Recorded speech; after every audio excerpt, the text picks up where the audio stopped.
Fala, rapaziada, tranquilidade. Vamos para a nossa primeira aula do nosso curso de Física 1, beleza? A gente vai falar agora da nossa introdução do curso. Eu quero introduzir coisas e conceitos importantes para vocês aqui antes da gente começar as nossas aulas de verdade, beleza? Vamos lá. Isso aqui é muito importante, tá? Assiste isso aqui até o final, beleza? Vamos falar sobre as unidades de medida primeiro, tá? A gente vem do ensino médio muito acostumado a falar de unidades de medida e pensar, massa em quilo ou em grama, esse tipo de coisa. Em Física 1 na FRJ, 99% das questões a gente não vai dar assim, como a massa em quilo e tudo mais, tá? A gente vai falar simplesmente como massa sendo igual a m, como sendo velocidade igual a v, velocidade inicial igual a v0. Isso quem vai dar pra gente é o enunciado, tá? Por quê? A gente não vai trabalhar com massa igual a 4 quilos, por exemplo, 3 quilos, velocidade igual a tanto, tá? A gente vai usar simplesmente a letra. Isso é um pouco difícil da gente se acostumar, mas a gente vai conseguir, beleza? Vocês vão ver. O curso é inteiro em base disso daqui, tá? Em base disso daqui. Agora, justamente para vocês se acostumarem, tá? Agora, e se não for, Caio? E quando tiver alguma questão que ele me der massa em quilo e tudo mais, ele me der realmente um dado para aquela massa, para aquela velocidade? Então aí você dá a resposta de acordo com a unidade pedida no enunciado, tá? Fiquem bem atentos, porque às vezes ele te dá uma velocidade inicial em metro por segundo e às vezes ele pede a resposta em quilômetro por hora, por exemplo. E aí vocês têm que fazer a conversão, tá? Que a gente vai falar sobre isso também depois. Mas em 99% das questões isso não acontece, tá? 99% é isso daqui, tá? Fiquem muito atentos para isso.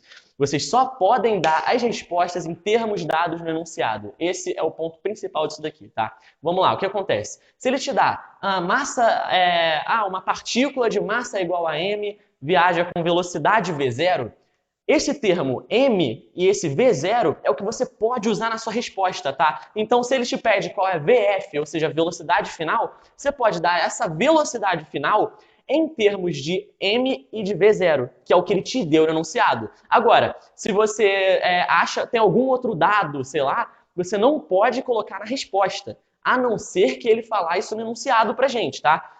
Se ele não falar enunciado, a gente tem que trocar esse termo que a gente achou nessa fórmula por uma coisa conhecida no enunciado. Ou seja, se a gente achou uma fórmula que tem, sei lá, um raio R, e esse raio R não é dado no enunciado, a gente tem que trocar esse raio R por alguma coisa conhecida no enunciado, beleza? E a gente vai ver isso com calma como é que a gente faz, tá bom?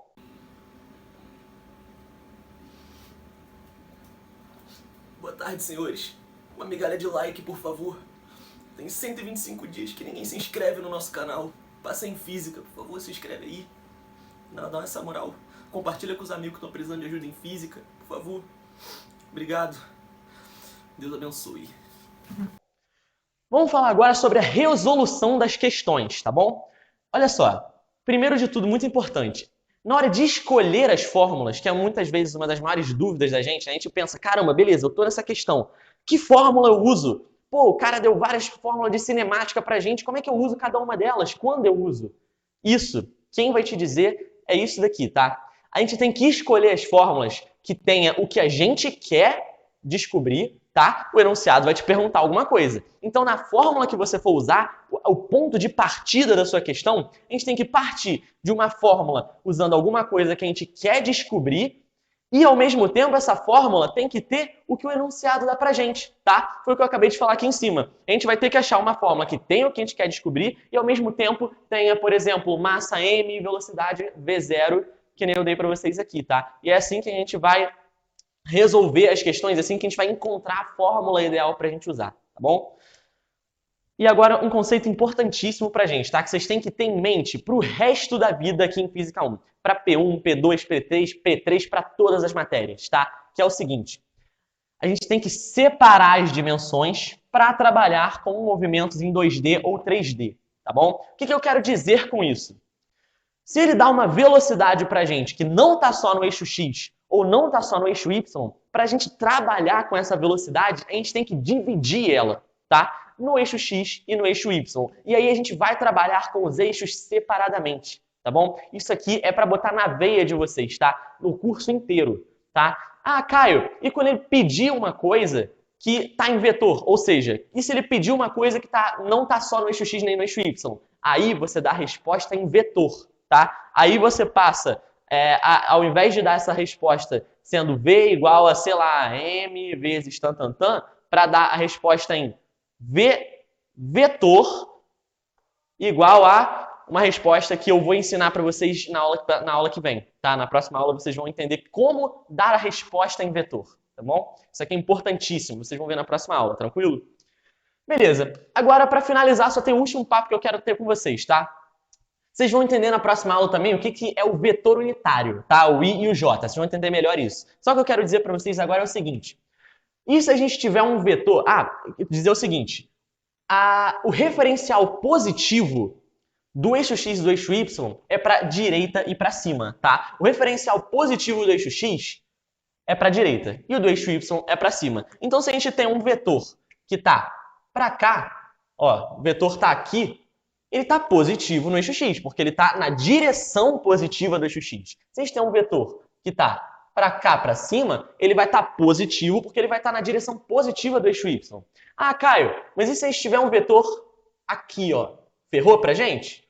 Não, não ferrou, tá, rapaziada? Só o que vai acontecer é que a gente vai dizer que esse vetor aqui, ele vai estar no referencial negativo, tanto do eixo X quanto do eixo Y. E aí o que a gente vai fazer? Separar isso daqui, tá?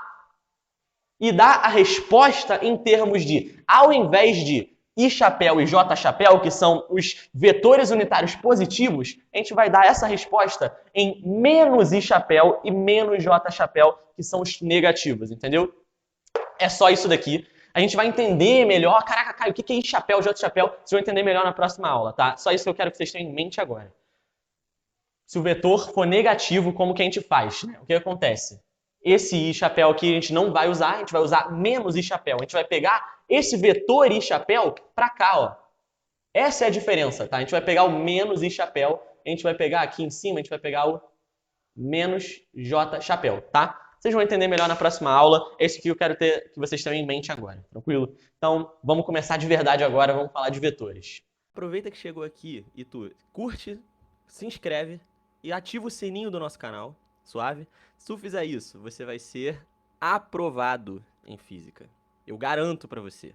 Agora, se não fizer isso, meu amigo, é um abraço. Suave? Valeu!